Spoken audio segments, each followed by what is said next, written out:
আসসালামু আলাইকুম প্রিয় শ্রোতা বন্ধুরা, ছায়ার ফিসফাস থেকে আমি ইসমাইল হিমু আপনাদের স্বাগতম জানাচ্ছি। দেশ প্রবাস থেকে যারা আমাদেরকে শুনছেন বা পরবর্তীতে শুনবেন, তাদের সবাইকে প্রাণঢালা শুভেচ্ছা এবং অভিনন্দন। সত্য এবং ভয়ের ঘটনা পেতে ছায়ার ফিসফাসের সাথেই থাকুন। আশা করি আল্লাহর রহমতে আপনারা সবাই খুব ভালো আছেন ও সুস্থ আছেন। আমিও ভালো আছি আলহামদুলিল্লাহ। আপনাদের জীবনে ঘটে যাওয়া বা আপনাদের জানার সত্য ঘটনাগুলো আমাদেরকে লিখে অথবা রেকর্ড করে পাঠাতে পারেন ismailhimu8@gmail.com এই ইমেল অ্যাড্রেসে। আমাদের ঘটনাগুলো কেমন লাগলো তা আমাদের কমেন্ট সেকশনে জানিয়ে দিতে পারেন। আশা করছি ছায়ার ফিসফাসে আজকের ঘটনাগুলো আপনাকে ভয়ে শিহরণ জাগাতে সক্ষম হবে ইনশাল্লাহ। কবরের ওপর বানানো মাদ্রাসা। গ্রামটার নাম ছিল চরকান্দি। নদীর ধারে কুয়াশায় ঢাকা একটা গ্রাম, যেখানে সন্ধ্যার পর কেউ অকারণে বাইরে থাকে না, কারণ এখানকার রাত নীরব না, রাত এখানে শোনে। চরকান্দির পশ্চিম পাশে ছিল একটা পুরনো কবরস্থান, এত পুরনো যে কবরের ফলকগুলোতে নাম নেই, শুধু খোদাই করা কিছু অচেনা চিহ্ন। গ্রামের বুড়োরা বলতো, ওগুলো মানুষ না, তাই নামও নেই। কিন্তু সময়ের সাথে সাথে ভয় মানুষকে ছাড়িয়ে যায়, আর দরিদ্রতা ভয়কে পায়ে মারায়। গ্রামে কোনো মাদ্রাসা ছিল না, শিশুদের পড়াশুনোর জন্য দূরে যেতে হতো। একদিন গ্রামের মুরব্বীরা বসল বৈঠকে। ওই কবরস্থানটা তো পরিত্যক্ত, কেউ যায় না, ওখানেই মাদ্রাসা বানানো যাক। তখন শুধু একজন লোক উঠে দাঁড়িয়েছিল, নাম তার হাজী করিমউদ্দিন। গ্রামের সবচেয়ে বয়স্ক মানুষ। তার হাত কাঁপছিল, গলা ভারী। ওটা কবরস্থান না, ওটা বন্ধ দরজা।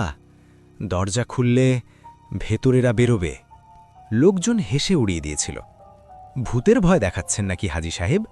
এ যুগে এসব চলে না। কয়েক মাস পর কবর ভেঙে মাটি সরিয়ে তার ওপর দাঁড়িয়ে গেল একটা নতুন মাদ্রাসা, নুরুল হুদা মাদ্রাসা। উদ্বোধনের পর প্রথম রাতেই সমস্যা শুরু হয়। মাদ্রাসার পাহারাদার ছিল রশিদ মিয়া।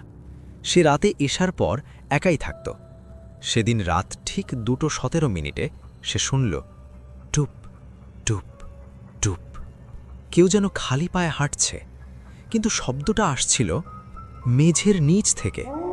রশিদ মিয়া নামাজ পড়ে উঠল, ঘাম ছিল তার কপাল। হয়তো ইঁদুর, কিন্তু ইঁদুর কখনো কান্না করে না। হঠাৎ সে শুনল, হুজুর, আমাদের জায়গা ফিরিয়ে দাও। গলা ছিল অনেকগুলো একসাথে, কিন্তু কেউ স্পষ্ট না। পরদিন সকালে রশিদ মিয়াকে পাওয়া গেল না। পাহারার ঘরে শুধু তার লাঠিটা পড়েছিল, লাঠির গায়ে নখের আঁচড়। তারপরও মাদ্রাসা বন্ধ হয়নি, বরং ছাত্রভর্তি শুরু হল। 10 থেকে 12 বছরের ছেলেরা, হাসি, কোলাহল, কোরআন তিলাওয়াত। প্রথম সপ্তাহ সব স্বাভাবিক। দ্বিতীয় সপ্তাহে কিছু অদ্ভুত ঘটনা। এক ছাত্র সালমান রাতে ঘুমের মধ্যে উঠে দাঁড়াত, চোখ খোলা কিন্তু দৃষ্টি ফাঁকা। সে হেঁটে চলে যেত মাদ্রাসার পেছনে, যেখানে একসময় কবরগুলো ছিল। একদিন শিক্ষক তাকে ধরে ফেললেন। সালমান, এখানে কি করছিস? ছেলেটা ধীরে মাথা ঘোরালো। তার গলা বদলে গিয়েছিল। স্যার, আমরা এখানেই শুয়ে আছি। স্যার ভয়ে ছেলেটাকে ছেড়ে দিলেন। সালমান মাটিতে পড়ে অজ্ঞান। পরদিন সালমান আর কথা বলল না, শুধু দেয়ালের দিকে তাকিয়ে থাকত। মাদ্রাসার নিচতলায় ছিল একটা ছোট স্টোর রুম। কেউ ঠিক জানত না, কিন্তু নির্মাণের সময় ওখানে একটা পুরনো কবরের দরজা পাওয়া গিয়েছিল। সেটা সিমেন্ট দিয়ে বন্ধ করে দেওয়া হয়। এক রাতে বিদ্যুৎ চলে গেল, পুরো মাদ্রাসা অন্ধকার। হঠাৎ ঠক ঠক ঠক, স্টোর রুমের দেওয়াল থেকে শব্দ। তারপর খুলে দাও। শিক্ষকরা দরজা খুলতে গেলেই শব্দ থেমে যায়, কিন্তু দেওয়ালের ওপর ভেসে ওঠে হাতের ছাপ ভেতর দিক থেকে। এই খবর ছড়াতেই লোকজন ছুটে গেল হাজী করিমউদ্দিনের বাড়িতে। কিন্তু দরজা ভাঙার পর যা দেখা গেল, হাজী করিমউদ্দিন মারা গেছেন, চোখ খোলা, মুখে আতঙ্ক। তার দেওয়ালে রক্ত দিয়ে লেখা, তারা জেগে উঠেছে। আর তার হাতে ধরা ছিল একটা কাগজ। কাগজে লেখা, ওটা মাদ্রাসা না, ওটা আমাদের কবরের ঢাকনা। ঢাকনা খুলেছে, এবার পালা। হাজী করিমউদ্দিনের মৃত্যুর পর চরকান্দি গ্রাম আর আগের মতো রইল না। দিনে আলো থাকলেও মানুষের চোখে আলো ছিল না। সবাই যেন অপেক্ষা করছিল কিছুর জন্য। হাজী করিমউদ্দিনের দাফন হয় মাগরিবের পর। অদ্ভুত ব্যাপার, তার লাশ কবরের দিকে নেওয়া হচ্ছিল, আর সেই কবরস্থানটাই ছিল মাদ্রাসার নিচে। ইমাম সাহেব 3 বার তাকবীর পড়েও থমকে গেলেন, কারণ মাটির ভেতর থেকে হালকা শব্দ আসছিল, খড়খড় খড়খড়, যেন কেউ নিচে শুয়ে উঠে বসছে। এক মুহূর্তের জন্য কবরের মাটি নড়ে উঠেছিল। লোকজন বলেছিল ভূমিকম্প, কিন্তু শুধু একটা কবরই নড়েছিল, হাজী করিমউদ্দিনেরটা। পরদিন সকালে গ্রামের সবচেয়ে পুরনো বাড়ির দরজা খোলা হলো। সেই বাড়িতে থাকতেন হাজী করিমউদ্দিনের ছোট ভাই মৌলানা ইউসুফ। তিনি কথা বলতেন না, আজ বাধ্য হলেন। তিনি একটা পুরনো কাঠের সিন্দুক খুললেন। ভেতরে ছিল হলুদ হয়ে যাওয়া কাগজ আর একটা চামড়ায় বাঁধা বই। তিনি বললেন, এই কবরস্থান সাধারণ মুসলমানের ছিল না, এটা ছিল দখলকৃত জায়গা। সবাই চুপ। তিনি পড়তে শুরু করলেন। প্রায় 100 বছর আগে এই জায়গায় ছিল একটা দরবার, কিন্তু সেটা আল্লাহর জন্য না। সেখানে যারা ছিল তারা ছিল মানুষ আর না মানুষের মাঝামাঝি। গ্রামবাসীরা তাদের নাম দিয়েছিল নিচের লোক, কারণ তারা মাটির নিচে থাকত, রাতে বেরোতো আর মানুষকে ডেকে নিত। এক রাতে তারা সীমা ছাড়িয়ে যায়, গ্রামের শিশুদের নিয়ে যাওয়া শুরু করে। তখনই এক আলেম আসেন দূর থেকে। তিনি কোরআনের আয়াত দিয়ে ওই দরবার ধ্বংস করেন, কিন্তু হত্যা করেননি, কারণ তাদের মারা যায় না, তাদের বেঁধে রাখা হয় মাটির নিচে, কবর দিয়ে, দোয়া দিয়ে। মৌলানা ইউসুফ ফিসফিস করে বললেন, ওই কবরগুলো ছিল তালা। মাদ্রাসা বানিয়ে তোমরা তালার উপর পা দিয়ে হাঁটছ। এইসব কথার মাঝেই মাদ্রাসা থেকে খবর এলো, সালমান আর হাঁটছে না, সে এখন খোঁড়াচ্ছে। শিক্ষকরা বললেন সে রাতে নিজের নখ দিয়ে মেঝে আছড়াচ্ছে। এক শিক্ষক সাহস করে জিজ্ঞেস করেছিলেন, কি করছিস?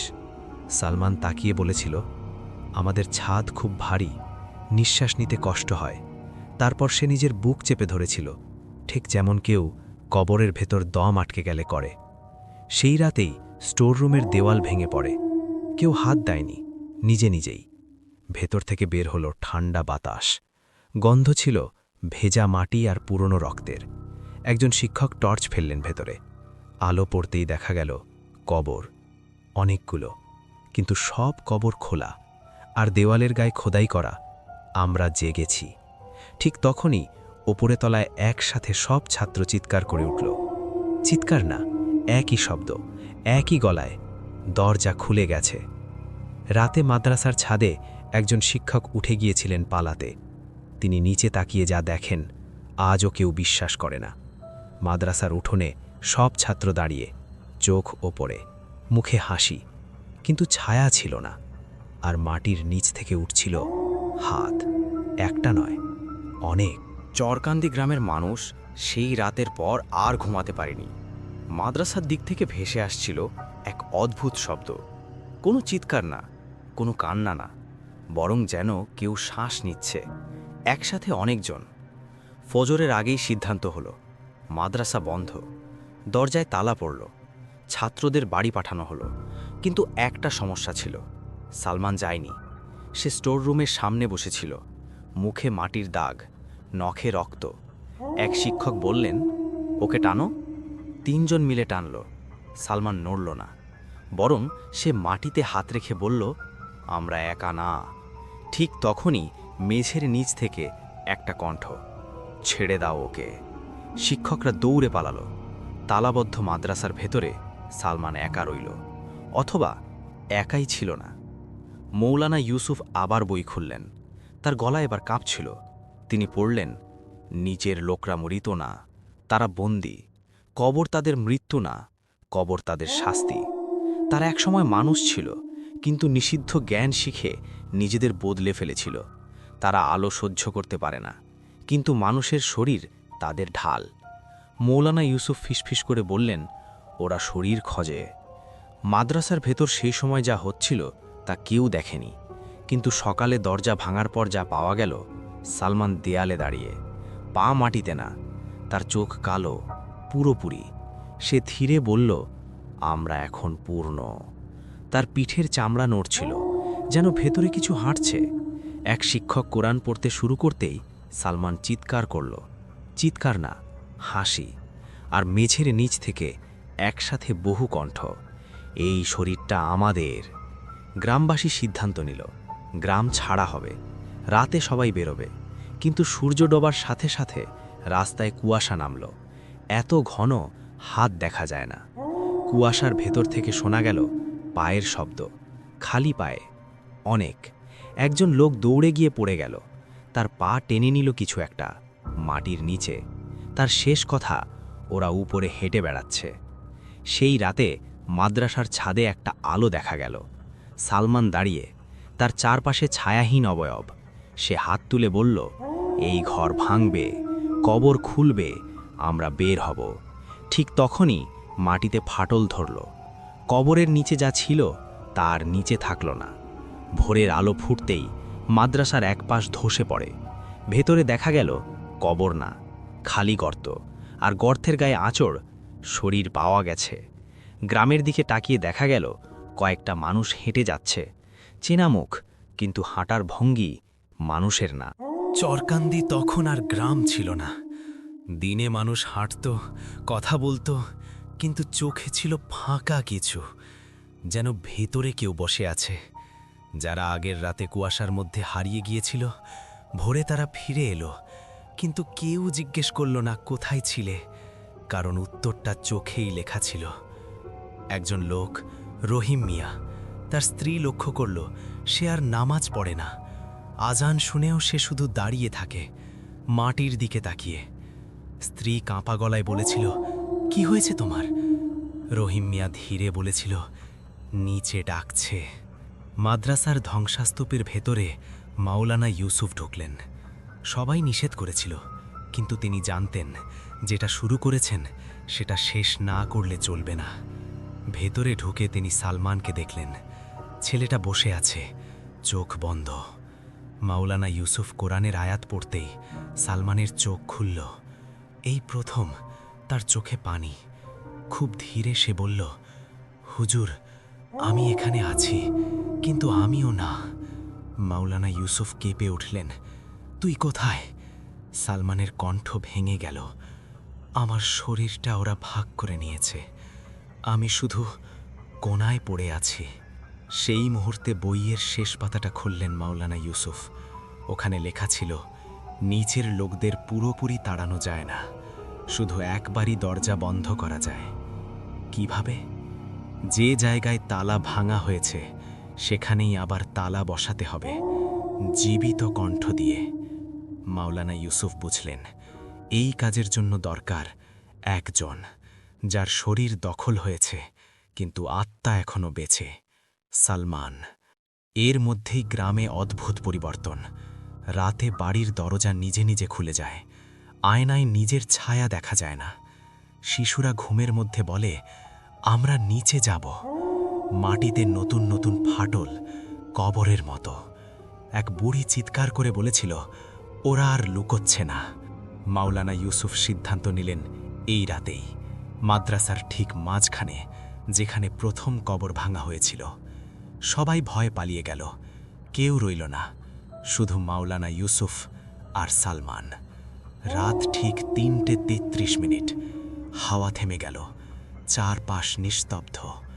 সালমান হঠাৎ বলল, ওরা বুঝে গেছে।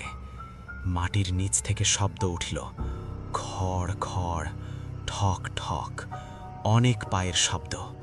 মাটিতে ফাটল ধরল, কালো হাত বেরোতে লাগল।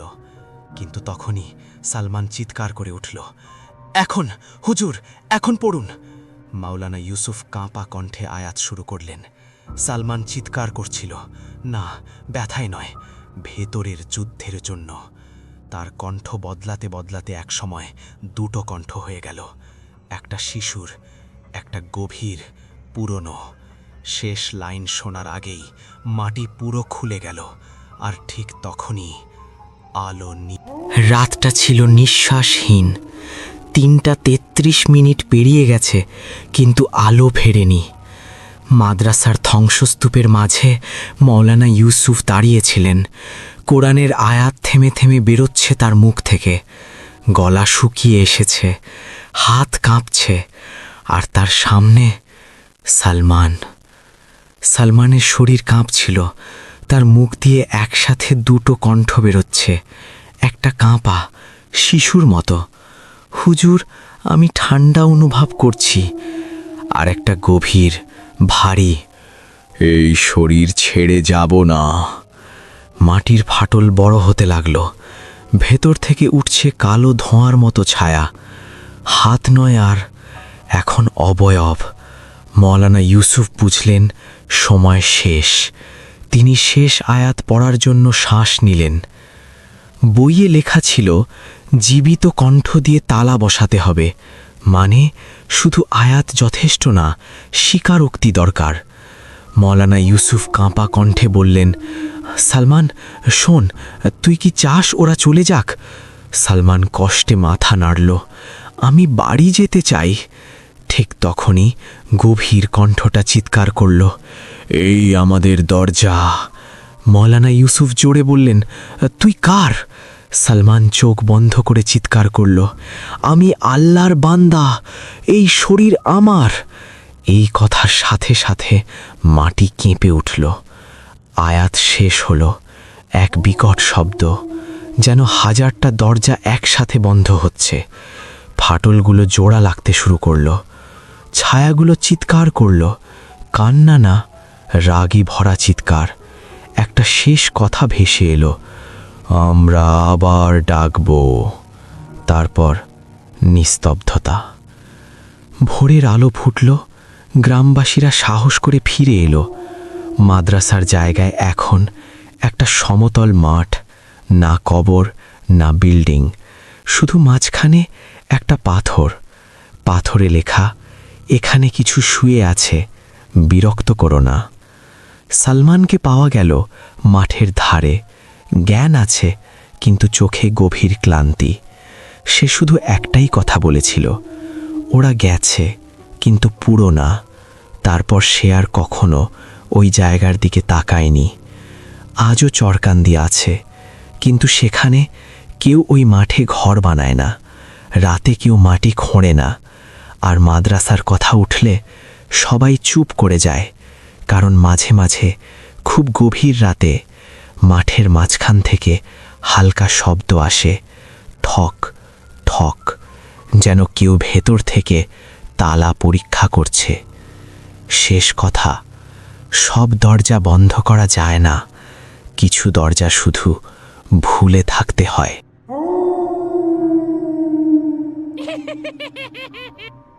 আজকের গল্পটা এখানেই শেষ, কিন্তু বিশ্বাস করো, ভয়ের শেষ কখনো এখানেই হয় না।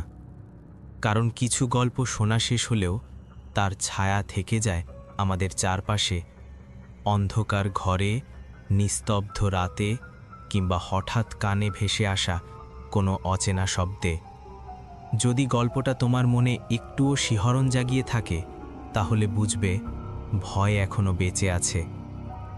তোমাদের জানাশোনা সত্য এবং ভয়ে যদি কোনো ঘটনা থাকে, তাহলে আমাদেরকে লিখে পাঠাও ismailhemu8@gmail.com।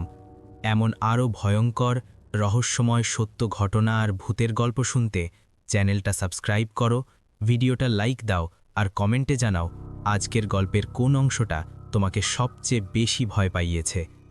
মনে রেখো, সব দরজা বন্ধ থাকলেও কিছু কিছু জিনিস কখনো দরজার তোয়াক্কা করে না। আবার দেখা হবে আরেকটা ভয়ানক গল্প নিয়ে। ততক্ষণ পর্যন্ত সাবধান।